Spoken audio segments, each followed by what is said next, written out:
Heflin, last Thursday, the Senate passed. I wonder if you could explain to us what this will mean to these local and state agencies should your legislation be passed into law. Well, if we say that a police department and a sheriff's department aid and assist the federal agency or agencies that are involved, they capture a plane or they capture a ship or they capture a vehicle or they get a cargo of drugs, they are then, the ships and the planes are sold, and the amount of money that is received for it would be divided between the local, the city, and the county and the federal government, and if the state's involved, they would share in the proceeds of it. Today, all of it goes to the federal government. It's fair for the state and local units of government to share in it also. You also had an idea about surplus federal property. Well, we have a lot of problems with jails, and so there's a lot of unused surplus federal property. It's made available to schools and other local and state organizations, but we would make it also available to the correctional institutions, the city jails, the county jails, the state prisons. This would be trucks, could be stoves, could be refrigerators, could be a lot of different surplus federal equipment that could be used. It may have a life of 2 or 3 years, but it would help out the state and the local units of government in regards to the expense of that equipment.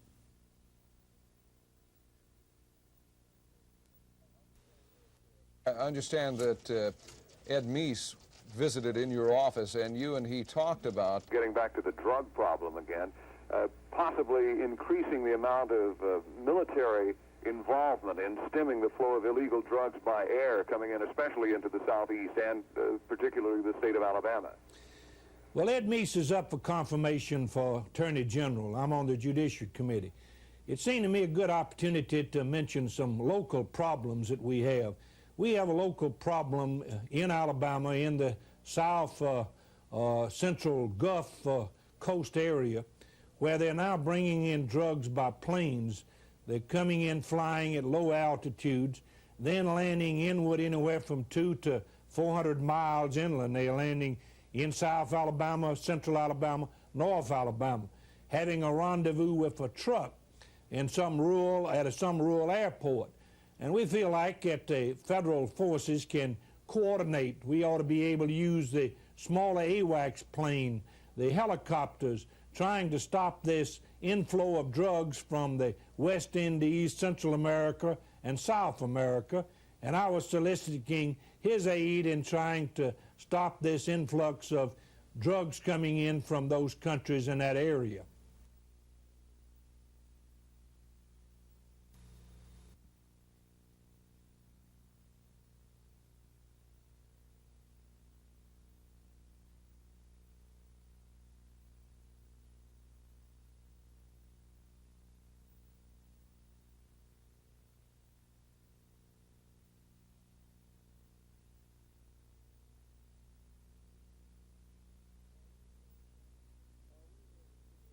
We were a little disgusted ourselves because we had a lead and we blew it. But we feel like going down the stretch that we can play with anybody. We just keep our composure.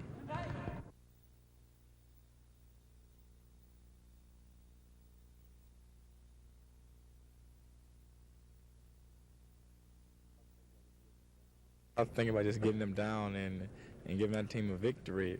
During the timeout, Coach Mack was saying what he was going to do when they got the ball because he was figuring out I was going to make the free throw since I had made him down the clutch before. And that kind of interesting for an Auburn team to go to the line and win the game under pressure, shooting free throws? throws? Last year when we went to Florida, they shot 50 free throws and hit 39 of them. This year they shot 3 and we shot 25 and hit 21. It was great. You think people are going to realize that this is now a basketball team to be reckoned with? I don't know. Everybody keeps saying, well, Sonny, you're doing well so far. Everybody puts the word so far. I don't think anybody's a real believer in this ball club except those people out there themselves, and we're believers because they're making us believers. And, you know, we didn't think we was this strong a ball club, but who knows, we may be. I think we're going out there very confident. Louisiana Tech gave Auburn a pretty good whipping last year in the NCAA tournament, and I think, we're playing for a lot of pride this year, and Louisiana Tech's coming off of a loss against Old Dominion, and we're hoping we can catch them right now, maybe a little down. We're hoping that's the way they're going to look at it, but we're going out there with a lot of confidence. They're the ones with the pressure on them, being the #1 ranked team in the country.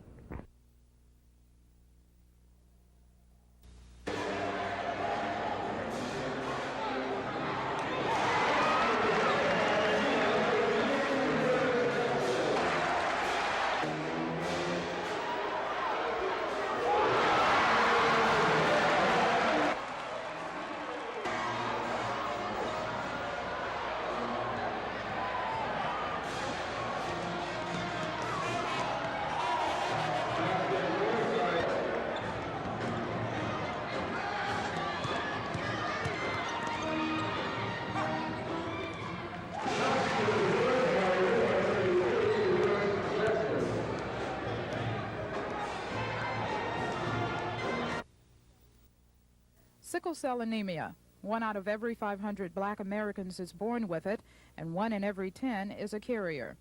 The disease originated in Africa, where having a trait of it helped protect children from malaria. But since malaria is rarely found in America, having the trait here is dangerous. Simply put, sickle cell anemia is a blood disorder occurring when the hemoglobin or oxygen carrier changes slightly, causing red blood cells to take on the shape of a sickle. Therefore, they will not flow as freely in the circulatory system, causing a log jam. And when this happens, then there is a diminished amount of oxygen, causing pain. And along with the pain, there can be other symptoms: sores that don't heal, yellowing of the skin and whites of the eyes, infections. Sickle cell victims are also very susceptible to pneumonia, strokes, heart, and lung problems. Sickle cell anemia is an inherited disease passed to children from parents who have a trait. If both parents have traits, each of their children has a 25% chance of having sickle cell anemia and a 50% chance of having a trait of the disease. The percentages are even greater if either parent has sickle cell anemia. There is no cure for sickle cell, and doctors say in most cases they can only try to dull a victim's pain. Ms. Hudson says not much is known about sickle cell and very little research is going on. She says the only way to prevent it is for couples to find out if they have a trait before producing offspring. The only way a person can determine if they have sickle cell trait or disease is through a simple blood test. And one thing I like to point out is that people with the trait do not have any symptoms. They may not know that they are carriers. Consequently, they get married to someone who is a carrier, and the two of them will produce a child with sickle cell disease. Sickle cell screenings are available in the Montgomery area. More on that tomorrow night. Lois Russell, WSFA TV News.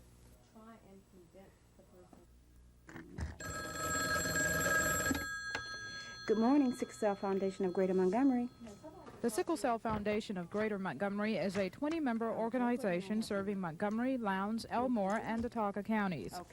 Our purpose is to provide community education concerning sickle cell disease and the sickle cell trait. We also offer counseling to victims of sickle cell disease as well as their families. We are very concerned about the need for early detection of sickle cell disease. As part of its community education program, the foundation offers seminars to churches, schools, or service organizations. Ms. King says the group spends a lot of its time dispelling myths about sickle cell anemia. There are some people who are misinformed to the extent that they feel that sickle cell disease can leave and go away. It will not leave and go away. If you're born with the disease, you will die with it. I had a lot of pains in the back, probably wasn't hospital. Right now, most of the foundation's counseling is done right in the office, but Ms. King says they plan to start support groups for victims and their families. So often people think of the pain associated with the victim, but they forget about the emotional stress that the victim undergoes. Ms. King says her organization also offers free screenings like this one for early detection of sickle cell traits. What we do in our screening seminar is test individuals with a simple finger prick. We take the blood sample after we get the consent form signed, send it to the state health lab, validate the results, and get it back to the families. And after that, we provide counseling for those people that we find that have the trait. For more information, contact the Sickle Cell Foundation of Greater Montgomery at 263-9278. Lois Russell, WSFA TV News. A crisis form. I call it a crisis. Executive Director Marty King says what the Sickle Cell Foundation of Greater Montgomery needs most is money. We receive $18,000 from United Way, but that is very, very little money to provide for an ongoing organization such as ours. We are housed right now at the City of St. Jude, and they have donated to us space, lights, utilities, everything. We are always concerned about fundraising. We desperately need funds. Ms. King says the group is trying to get funds from the state legislature this session, but in the meantime, money isn't all of it. The foundation also needs volunteers. Right now, the office has a 3-person staff, not nearly enough for all the work involved. We want to go out and do more presentations in the community, but it's very difficult when you have to go out into the community and then there's no one here to answer the telephone even. Okay? It's very difficult to be at every speaking engagement that we might be able to secure. And one of the things that we're going to try to do in 84 is organize a speakers bureau, but it will have to be completely voluntary. Ms. King says the important thing is to have someone in the office when people call for help. Good morning, Sickle Cell Foundation of Greater Montgomery. And she says the calls do come in. It's still a shock every time I pick up the phone and someone needs help. They may be a sickle cell victim or the parent of a sickle cell child who is in the hospital, who may not have a deductible and is worried about bills. They may be worried about possible drug addiction by their son or their daughter, but because there is no cure and painkillers are such a help, they're worried about drug addiction. If you'd like to volunteer or make a donation to the Sickle Cell Foundation of Greater Montgomery, call 263-9278. Lois Russell, WSFA TV News. January 29, 1970, a day Cecilia Fuller says she'll never forget. She was 16 years old, in labor, and having a difficult delivery. And the doctors couldn't understand what was going on. So they started taking all these different kind of tests. And so early that next morning, they found out that I had sickle cell. Cecilia did deliver her baby, a little girl who died the next day. She named her Catrice. Then Cecilia began what has become a 15-year battle. Those years brought marriage, divorce, the loss of her full-time job, and repeated and prolonged hospital stays. All of this, Cecilia says, is bearable, but one thing is not. The pain, I must say, is excruciating. I have never in my life, I couldn't imagine anybody hurting this much, you know. And whenever my crisis is over, I wonder, you know, how did you get through that, you know? Because there have been times I hurt from my head down to my feet. But despite all the pain, the anguish, the frustration, Cecilia smiles. This is the only thing that helps me keep my sanity. Is to smile and go on, you know, and to laugh. Because if it wasn't for that, you know, I think I lose my mind. But she says sometimes when the pain is really intense, she has to ask, why me? Well, darn, my mama had 8 kids, and, you know, I wouldn't want to wish it on them, but darn, why me out of the 8, you know? Why did I have to go through all that? Until one time, you know, as I got older, and, you know, I believe in God, and I thought, well, why not me, you know? I think he picked the strongest one of the 8. So whenever she's able, Cecilia tells others about sickle cell and how she deals with it. Her message is simple. To do something constructive with your life, you know. Don't sit around and feel sorry for yourself, you know. It doesn't help. You know, try to help somebody else. That's my greatest reward, if I can help somebody else, you know. Lois Russell, WSFA TV News.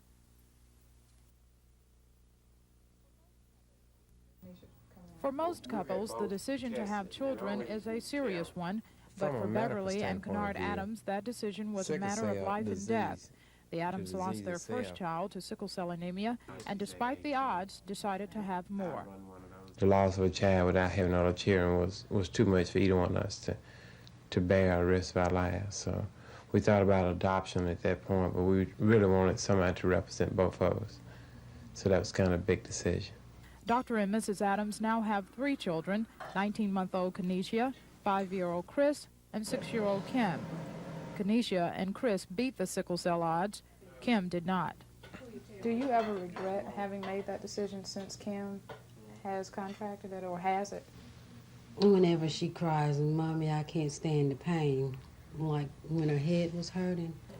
And I used to say, well, she didn't ask for this. It's something that we did to her. But that's the only time, because I don't see life without her. Are you ever afraid for her, really afraid? I think about her every day and hope that, you know, she will live to grow up. She talks about the future so much, you know. What does she want to do? She wants to be a teacher and a doctor and a nurse. What did Jack want? Did Jack want to be this? Yes. Did Jack want to be this? No. What did Jack get to be? What advice would you give to a couple or to parents who find out that their child has sickle cell? Me, I would say, if you love children, you can take a chance. God is only going to put the burden on you that you can stand. I want to run the circuit. Then Susan and Jack went to see Tommy. Jack said, Lois Russell, WSFA TV News. "Do you want to play?" Clerk, call roll the House. Mr. Speaker, Adams, Albright, Backus, Beers, Biddle. The House was first to crank up for the 1984 regular session, expected to be remembered for the governor's revenue-raising package to help the ailing general fund and other budgets. But members will have to wait to see how the governor plans to solve the problems. He's already postponed his traditional opening day State of the State address until Thursday and won't submit his package until after he speaks. And to ensure that no one else gets a jump on his package, House Speaker Tom Drake has told committee chairmen not to hold any of their meetings until after the governor's package is revealed on Thursday. We got to get these revenue-raising measures out front. So as a result, I've asked all the committee chairmen not to hold hearings until after the governor has a chance to bring his program in Thursday and get it in Ways and Means and get it out on the floor, so it'll come out first. Is that fair? Yes, I think it is. More than 100 bills were introduced in the House today, including the controversial Birmingham horse-raising measure. In the Senate, there doesn't appear to be any effort to control legislation before the governor's package is revealed. 145 bills were introduced there, including another effort by Senator Ryan DeGraffenreid to revamp the Constitution, an effort struck down by the courts last year. This time, Senator DeGraffenreid has a package of bills offering 3 ways to change the Constitution. Chris Grimshaw, WSFA-TV News at the Capitol. Chief Sutherland says the many questions about what caused the fatal fire have been answered. The investigators, they are quite satisfied, and they have satisfied me that the fire was not arson, that it was accidental due to electrical failure. Fire officials say the house on Morgan Avenue violated nearly every life safety code set out in the law. Chief Sutherland also says his investigation confirmed that no agency regulates boarding houses. So far as we can determine, there is no agency that the city, county, nor the state issue boarding house license. We understand that under certain conditions, where the county is involved in some of the finances of welfare situations, that they do issue a license or inspect these institutions. If the Montgomery Fire Department is aware of a boarding house, we will inspect it, whether it's licensed or not. There's no way to determine how many boarding houses operate in Montgomery because only a few display signs. There's also apparently no way for fire officials to inspect safety standards in the dwellings unless some citizens report that the buildings are unsafe. This is Norman Lumpkin, WSFA TV News reporting.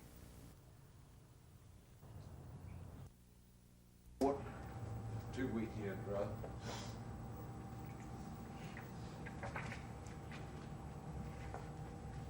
Council members have yes, they'd like to interview. circumstances that with the county, hopefully between. it was about as real as you could make it. And Thursday the 16th, and we will turn all our sirens on Saturday morning. No, sir, that's not necessary. Move it, Dr. Motion to adopt the resolution.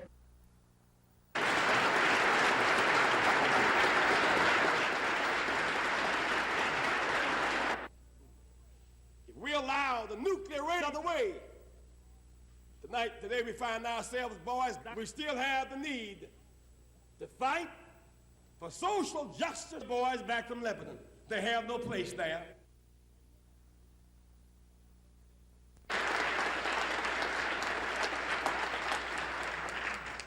What's so beautiful today about recent majors running for mayor and city council president?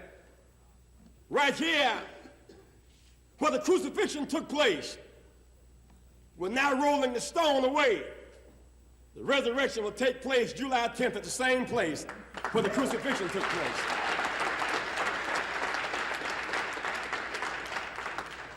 And thus it is written, the weeping may endure for a night, but if you hold on and hold out and don't give up, joy will come in the morning.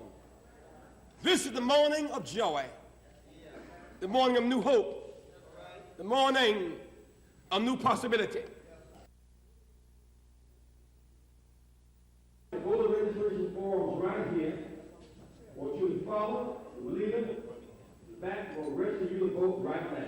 Follow right now. Give it a hand.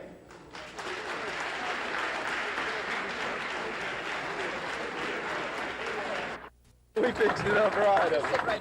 Good, that'd be fine. Senator? For the president of the student council of Wetumpka High School to lead the start here in mid-Alabama. I particularly appreciate in the Tallahassee paper by Tom Wicker with the New York Times, a man running for president that has been able to put together a budget plan. I'm a hawk. I've been one for years. I fought 1,000 days in combat overseas. But I'm a hawk with my eyes open, and I know over-prepared for nuclear, we're under-prepared for conventional battle. And more than anything else, you just can't afford it all right now. We don't have that much money. In my day, we had a B-17 cost $97,000. A B-1 bomber cost $410 million, one bomber. And the Secretary of Defense says after we get it, by 1990, it'll be obsolete. It cannot get through the Soviet radar. So we ought to be scratching that B-1 bomber, saving $40 billion, the MX missile, save another $30 billion, reallocate 20 of that to readiness, to the Guard, the Reserve. Be glad to move the little White House here to this historic center here at Wetumpka. Thank you very, very much.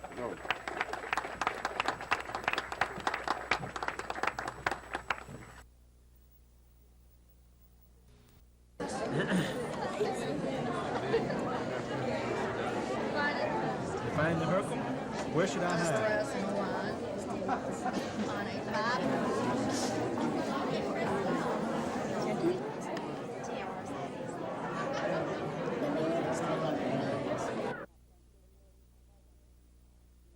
I don't think they're nearly as afraid of it as we are. You know, the children just took to it. They've kind of grown up in this age, and the video games and things like that kind of got them accustomed to working with machinery.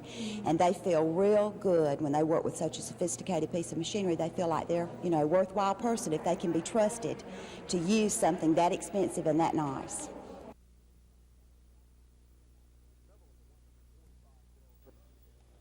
Several of the 145 bills introduced in the Senate today are designed to once again bring constitutional reform to the forefront of public consideration. Last year, Senator Ryan DeGraffenreid of Tuscaloosa succeeded in passing a new constitution out of the legislature, only to have the state Supreme Court rule that the legislature cannot originate the complete overhaul of the document itself. Now, Senator DeGraffenreid has returned with a three-pronged approach to replacing the Constitution. So what I did is just took the staples out article by article and put individual bills in, authorizing an amendment to the Constitution article by article. In addition to that, I also introduced a constitutional amendment giving the legislature the authority itself to pass a new Constitution. So we'll just see which way the legislature would like to act. Also put in a call for a constitutional convention. So all three of those alternatives that were offered by the court have been introduced into the Senate, and we'll see which way the legislature would like to proceed. Other Senate bills dropped in today include a 15% pay raise for grade school teachers as well as state employees, and a bill to bring the state's hazardous waste regulations into compliance with federal standards. In the House, the first day was a little unusual. Many of the talked about revenue and reform measures from the governor's office didn't materialize, and the governor doesn't plan to make his traditional opening day speech to lawmakers until Thursday. To keep other bills behind the governor's package in the legislative paper chase, House Speaker Tom Drake has put a damper on committee activity until the administration bills can be dropped in. Dennis Latham, WSFA TV News at the Capitol. Educational funds ought to be unearmarked and spent on it, but the government, our government, I want you to ask two questions. Ask them of yourself at first. Number one, what's the role of government? What do I want my national government to do for me? And secondly, what do I want my state government to do for me? What is the role of state government? And if that hadn't put you to sleep or killed you, then go on to the third one. What's the role of local government?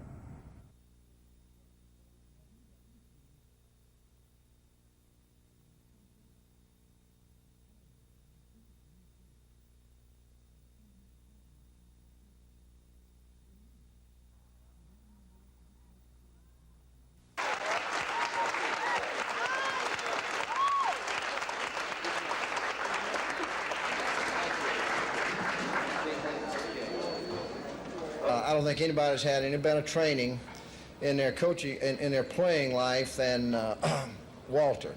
And one of the things that I would like to do, of course, is to put my name alongside Coach Bryant's and Coach Perkins as someone who's contributed a great deal to Walter's success.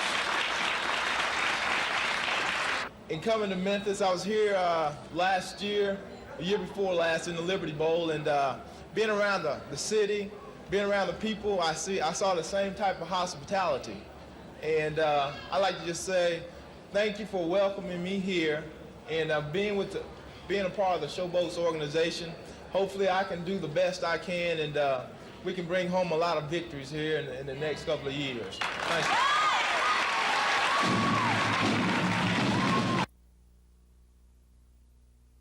Again,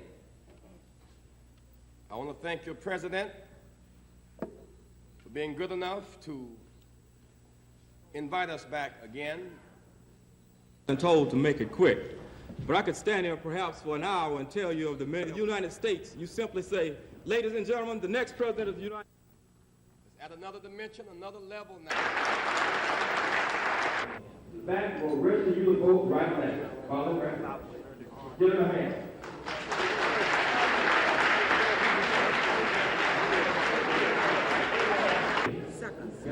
You stay here for about 5 minutes after this assembly and rest for that release. Okay? Thank you.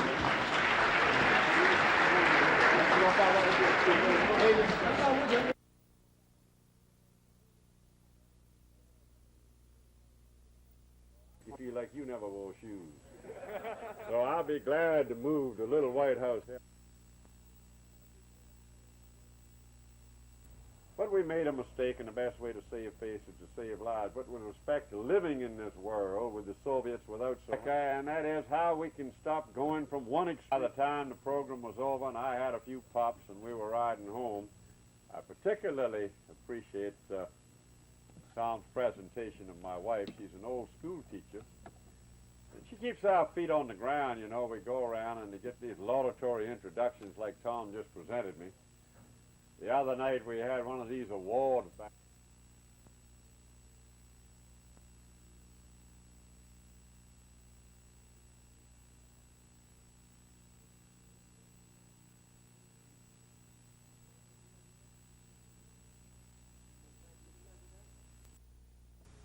I want to thank your president for being good enough to invite us back again to the elected officials. Quick, But I could stand here perhaps for an hour and tell you of the many awards that this... It's bad not to cut new ground. It's worse when you cut it and don't plant. It's ridiculous when you plant and your tree grow. You won't harvest your crop. The winning Alabama farm family is DeKalb County's Ronnie and Gail Jones. The couple met at Auburn University when Ronnie was a varsity football player and Gail was an animal sciences major. His degree in business and background in farming, combined with Gail's degree and her lifelong interest in working with animals, has proven ideal. Their 920-acre diversified farm on Lookout Mountain is developing into a first-class stocker cattle operation. A good part of the feed their cattle need is produced by the Jones, who almost always work as a team. We both enjoy it and love it. Had a bad year like everybody else, and we've been in it for 5 years now, and we are dedicated to stay in it. We both have farm backgrounds and lived on farms, and we both love it, and we have all intentions to stay in it for the rest of our lives. 1983 was not a good year on most Alabama farms, and the Jones had their share of problems. But Ronnie seems eternally optimistic about the future. We're not facing anything that thousands of other farmers are not facing across the country. I guess if it was easy, everybody would be into it. Selected from a field of 10 families from around the state, Ronnie and Gail Jones and their 2 daughters have won the use of a new pickup truck for a year, as they represent the best traits Alabama's young farmers have to offer. Holly Midgley reporting from Mentone, Alabama. On May 10, 1972, Colonel Locker was flying back seat in an F-4, escorting B-52s over North Vietnam. Just a few days before, he was credited with his first MiG kill, and he was after another. I see him loud and clear. Detroit, we got MiGs right under us, right under us. Minutes later, his F-4 was hit by a MiG. It was getting fairly hot in the cockpit because the fire had burned through the bulkhead behind my seat. His plane was spinning out of control when he ejected from the jet. I'm sure glad I'm out of that aircraft. But then the realization of only 45 miles northwest of Hanoi, of almost being a certain POW. It was his first of 23 days in the jungle without food, avoiding search parties, and fighting the elements. There was quite a few leeches in the wet spots until I figured out how to pull my socks over my pant legs to keep them from crawling up my legs. I ended up with some pretty good leech bites around the top of my boots and around the back of my neck. But compared to captivity, this is minor. But Colonel Locker says it was tougher fighting himself than the jungle. Throwing in the towel by either getting up and walking with, and eventually getting captured, or just expiring, starving yourself to death. Colonel Locker, who avoided capture several times as North Vietnamese passed within yards and sometimes feet of his hiding places in the jungle, wouldn't give in to his feelings of desperation. Every day that went by, a little bit of pride saying that there's one more day they haven't got me. Colonel Locker's ordeal came to an end when he spotted F-4s strafing a position nearby. The next day, a team of helicopters and jets made the deepest rescue ever behind enemy lines to pick him up. And, of course, my hats are off to the rescue service people that do that for a living. And it's very hazardous for them, and I wouldn't have blamed them if they wouldn't have come in there to pick me up. Don Phelps on the military beat.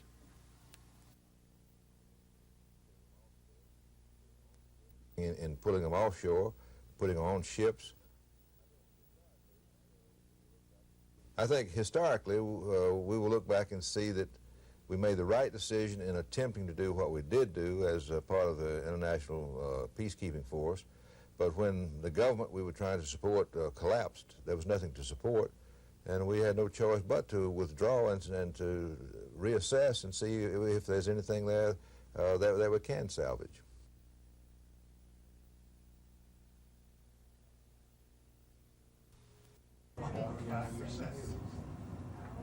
So I didn't.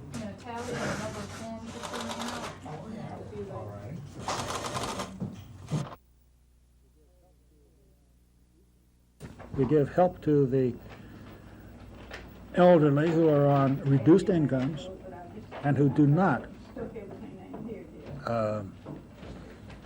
have a lot of money to pay for the tax preparation fees. Sometimes we find them things they didn't know they had. Most people don't realize that on one of the medical deductions is transportation. It's listed separately, 9 cents a mile, every time you go to the doctor. Virginia. Okay, let's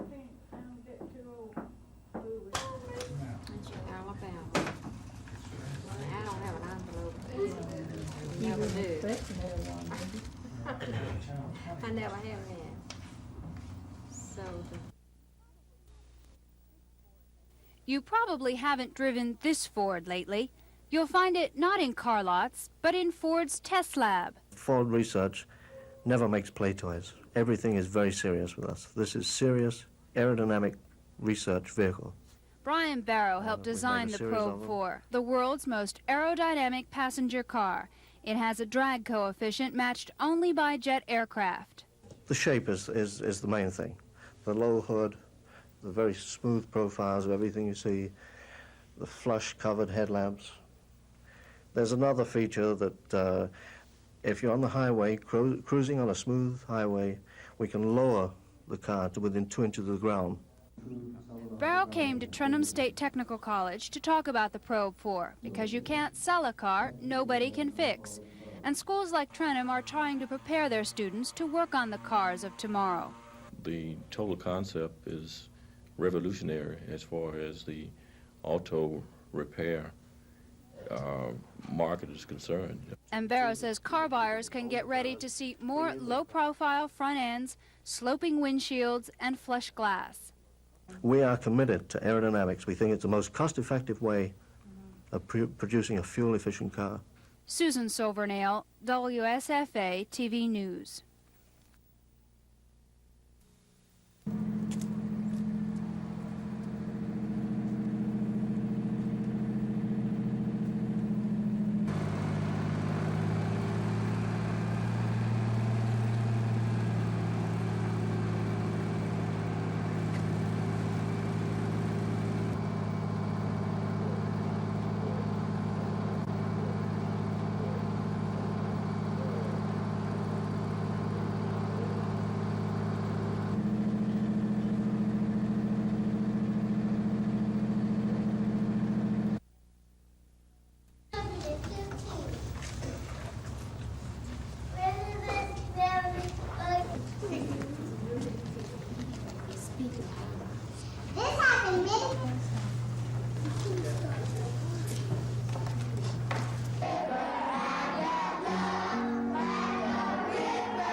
Committee or anybody in the Senate that has a bill that wants to come up, if they'll just tell me so we can get it on that and send it out. Has anybody got anything to say? I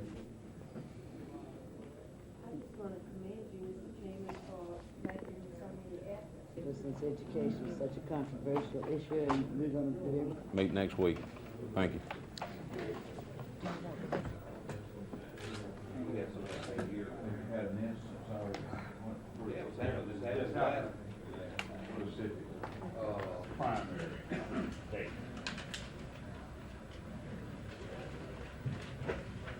Is that in our packet, Mr. Chairman? It's on the sheet you had. Folger's motion is carried and substituted is adopted. Move second for favor report on Senate Bill 27. Secretary call roll.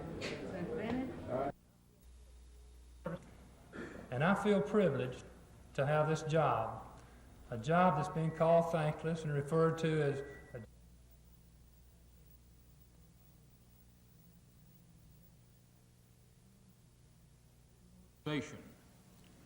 The committee devoted approximately 800 professional man-hours to this project. Utility Committee, I'd like to commend commissionably in this new environment. The PSC should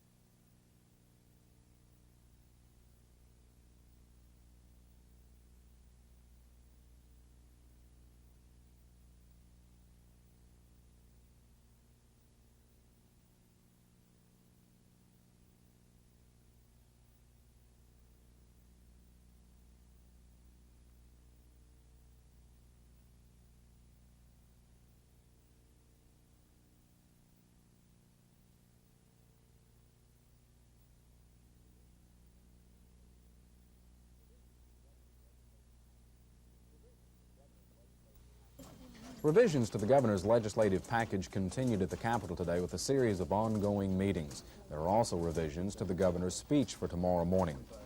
Most changes appear to center on the governor's effort to raise money for the general fund budget. Those revisions were on what the administration sources call their wholesale licensing fee, which is based on gross receipts. The administration knows it needs to raise $58 million for the general fund budget, and the officials have been refining formulas all day long to meet that need.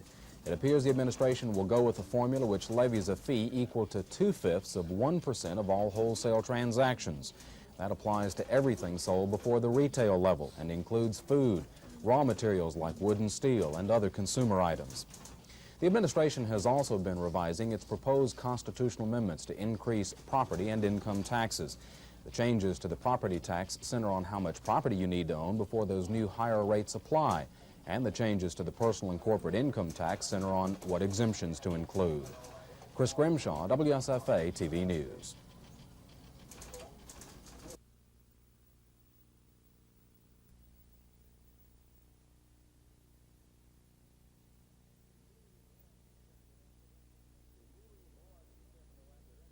Removing the boys was a step in the right direction, but to remove the boys and to expand the bombs is counterproductive.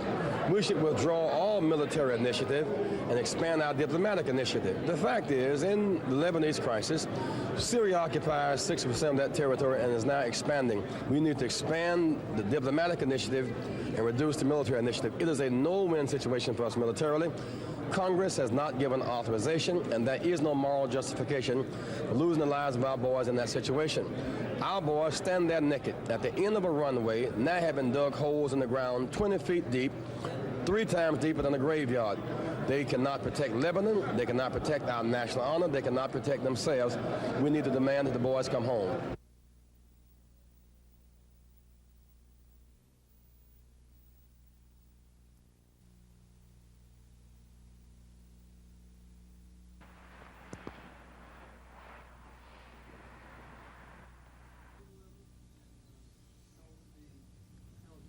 We probably won't reach a total consensus on every possible issue, and at the Institute there is an opportunity for a minority. We feel that the Institute's work will bring important scientific perspective to an area where that perspective on an ongoing basis is desperately needed, and we feel that the dialogue that will result in a better understanding of all of the issues involved with both hazardous and solid waste management problems throughout the United States. That the University of Alabama Environmental Institute for Waste Management Studies is another excellent example of the way that the University of Alabama has stepped boldly forward to use its resources and its expertise to assist in solving national as well as state problems. We have terrible problems in dealing with our waste management, and I believe that this particular institute will make a major contribution to the solution of those problems. $400,000 with the university providing professional, administrative, facility support. That's for the first year. Yes, ma'am.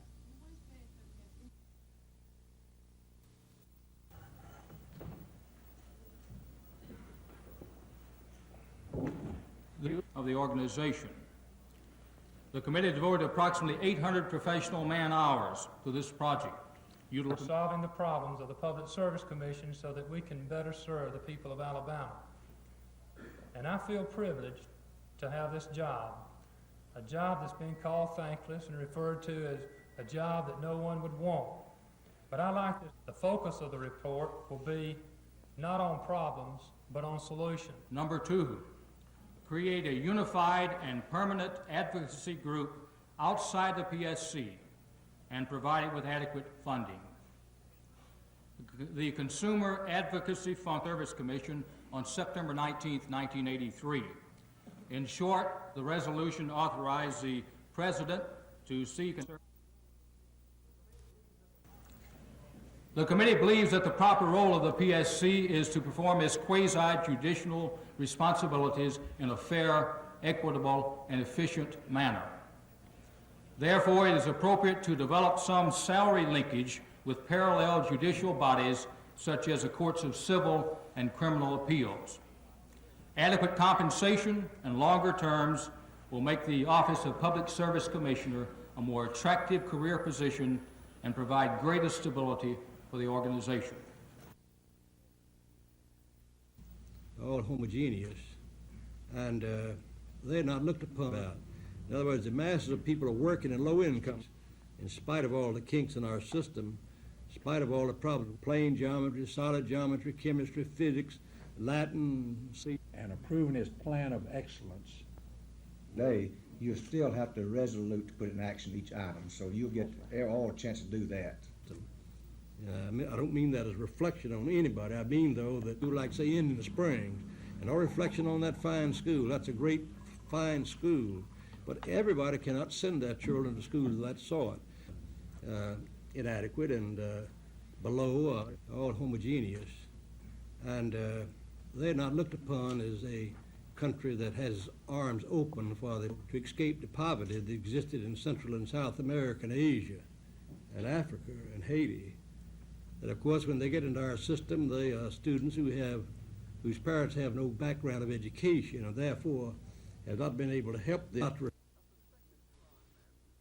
A suspected con man who specializes in flim-flamming elderly women while posing as a bank official, and a suspect in the kidnapped murder of a young Montgomery woman are included on the City Police Department's 10 Most Wanted list. Police Chief Charles Swindle says there is no special squad searching for the fugitive. He says every member of the force is on the lookout for the 10 Most Wanted. Swindle says 2 on the list may be more dangerous than 8 others on the list of wanted men. The 2 that we want the most, one is Sylvester Jackson, Jr., alias Rabbit. He is wanted for robbery in the 1st degree. The second one would be Reuben Watkins, Jr., alias Red. He's wanted now for kidnapping, murder. And we think they're violent people. They are violent people by the crimes that they've committed against citizens in this city. And we ask the public to help us locate these people, but please don't take any action on your own. Notify us if you see or know of the whereabouts of these people. At this time, authorities believe all the fugitives on the list have left the Montgomery area. This is Norman Lumpkin, WSFA TV News reporting. Bluebirds don't normally make their homes near busy highways, but if the Department of Conservation has its way, travelers in Alabama will soon see many of the brightly colored birds wherever they go. The state is putting up 500 bluebird houses at highway rest stops, welcome centers, state parks, and lakes. Just one sign of how the state is spending $74,000 contributed to the Non-Game Wildlife Fund last year. We feel very strongly that due to the efforts that we've expended with their money and the programs that have come from that money, that we will receive a good deal more than that this year. This is just the first step in the Bluebird program. Not only is the state planning to put up more houses, but state officials are hoping citizens will catch on to the idea and put up bluebird houses of their own. Meanwhile, the Non-Game Wildlife program is helping other animals as well. We've had an osprey hacking program. We brought young ospreys into the state and have put them on platforms and allowed them to leave the platforms as juveniles, and hopefully this is going to bring nesting osprey back to Alabama in greater numbers than they've been in the past several years. We plan the same type program with the bald eagle and hopefully get nesting bald eagles back in the state. A few years ago, bluebird populations in the United States were falling off, in part because humans had destroyed so many of their natural habitats. This then is at least one way that humans are giving bluebirds back that which was originally theirs. Tom Foreman, WSFA TV News.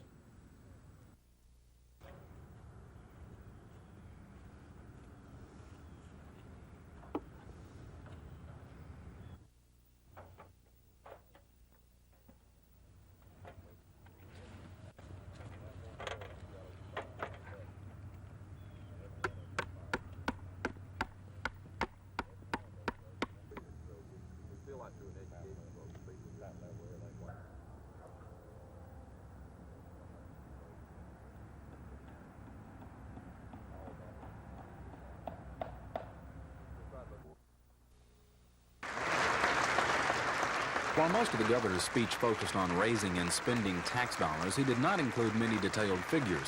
The news media had to be briefed by Finance Director Henry Stegall to pick up those specifics. Understand The governor said the general fund has a problem. We're faced with curtailing our severely limiting some services or increasing funding.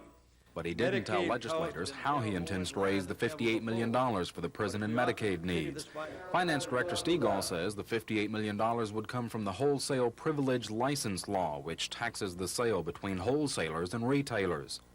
The governor also says state employees need a pay raise. Employees must be adequately compensated to ensure that we attract and keep competent and dedicated employees. But he didn't say how much. The finance director says it will be 8%. We view this proposal as a slap in the face to state employees. The governor commended ASCA and the legislature commended ASCA for withdrawing our salary request last year and for taking a responsible approach. And we just asked, is this the way to reward a responsible approach? On education, the governor says there's a $300 million surplus in the Special Education Trust Fund. He didn't outline the specifics of his spending plan in his speech, but officials say he'd like to see the new money spent on school buses, a fully funded kindergarten program, a 14% pay raise for teachers, emphasis on math and science courses, particularly math and science teacher preparation programs, and higher education. We are in a heavily contested battle with our neighboring state. The quality of education will make or break Alabama industrial development. And to reduce costs, the governor wants to lower the retirement benefits for future employees while increasing the amount current employees contribute by 1%. Just in a year or two or three, there's more money going to retirement than there will be to pay teachers to teach and employees to work. I think that the present retirement system is sound and in good shape, and that we ought to leave it alone for right now. But while there is a surplus in the education coffers now, there won't be 2 years from now. So the governor wants 2 constitutional amendments offered. One of the amendments addresses the property tax, while the other deals with individual and corporate income taxes. His property tax increase would do 2 things: increase the homestead exemption to $5,000 and then double the state millage rate to 12.5%. Finance officials say this will effectively make homes worth less than $50,000 property tax-free and increase the taxes on more expensive homes. And the property tax increase would only apply to large farms or timber tracts worth more than $250,000. The income tax increase would do 2 other things. One, it would bump the tax liability for personal and corporate income tax from 5 to 6%, and 2, increase the individual deductions. Will be structured so that there will be no increase in the tax burden of the average married couple. Those couples with yearly incomes of $20,000 or less should not pay 1 cent in this new amendment. Governor Wallace admitted he's offering some politically hot potatoes. This is another thing that I could have avoided because it's controversial, but it's something that I'm required to do as a responsible governor in this state. And included his ongoing battle with Birmingham over a horse racing bill. And let's don't start threatening each other about going to stop this program and stop that program, because let's live together and in harmony like Governor Baxter suggested there. We want to do that, because I don't want to do that, because, you know, I'm sitting down there with the power of veto, you know. And I tell you what, that's a pretty strong power in Alabama. Well, I was surprised that the governor even brought up the matter, because the other night in his office, we worked out what we thought was a compromise. We had yield on the 1 cent tax for a state. We had yield on the racing commission, and we had agreed on 2 or 3 other things, so I thought the matter was settled. It took the governor almost an hour to skim over the highlights of his plan, most of which was finally introduced into the legislature today. The battle over how much of it passes begins next week. Chris Grimshaw, WSFA TV News at the Capitol.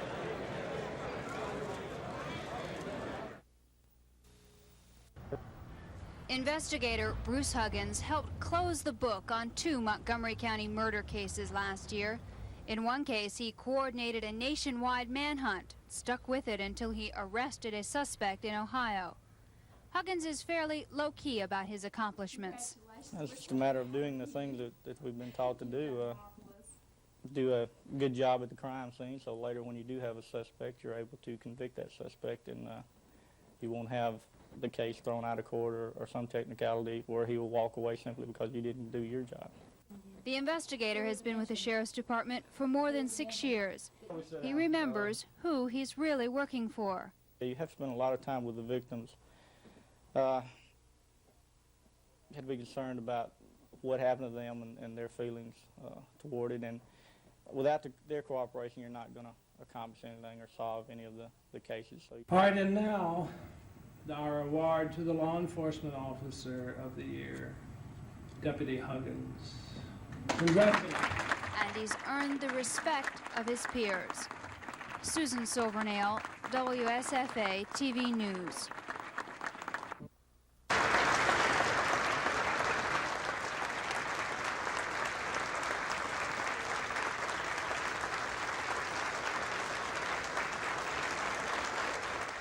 Understand that the recommendations we offer on Medicaid costs have been held more in line than ever before. But if we are to continue this fight, this might not sound popular, but I don't emphasize, underscore that our recommendation at Western Alabama. I'm actually also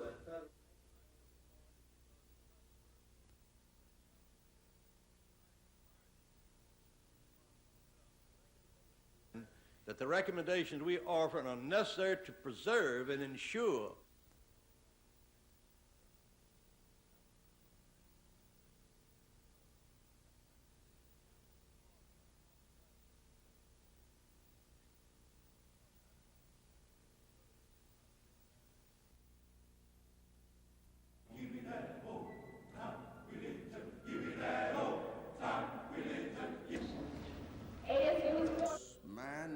erudition.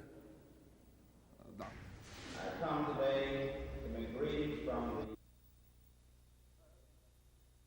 First, the necessary funding is not appropriated to do the job. You are being called upon to do more with less.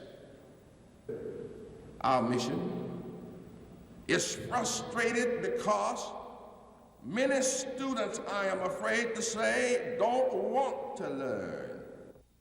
Don't abandon this. The only folk in the world to let our own institutions die when we are not loved, new and bright.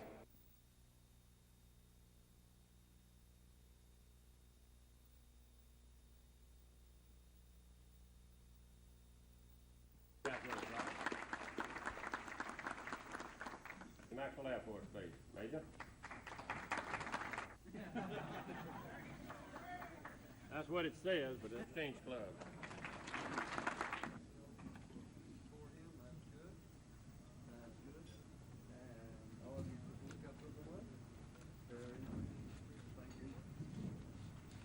Hey, wait a minute.